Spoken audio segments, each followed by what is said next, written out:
Daling nabahaan ang pipila ka mga lupang lugar sa Mandaue City sa kalit nga pagbundak sa awan kaganang buntag. Anang report ni Nico Serino. Mga alas 10 kaganihang buntag mibundak ang kusog kaayo nga uwan sa dakong bahin sa Metro Cebu.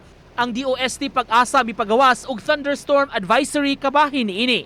Sa kakusog sa bunok sa uwan, daling naapektuhan ang daghang mga lupang lugar sa syudad sa Mandaue. Usa sa labing naapektuhan ang parte sa Barangay Gizo gawas sa Mayor A.S. Fortuna Elementary School. Kutob tuhod ang baha nga nasinati sa dapit. Apan bisa niini daw sa wala ra manumbaling ang ubang mga tawo, labi na kining mga batan-on.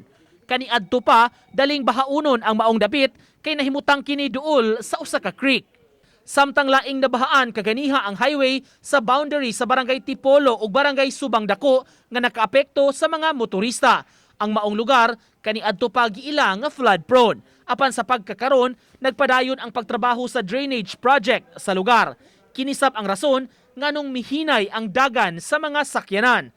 Sa pagmonitor sa Mandaue CDRRMO, wa pa hinoy angayang kabalakan sa sitwasyon sa kasapaan. Apan padayon nila kini nga gitutukan. Ang atong mga kasapaan ron, Butuanon, Mahiga, normal ra ang atong tubig. Pero natay mga na-affected areas gihapon sa pag-uwan-uwan.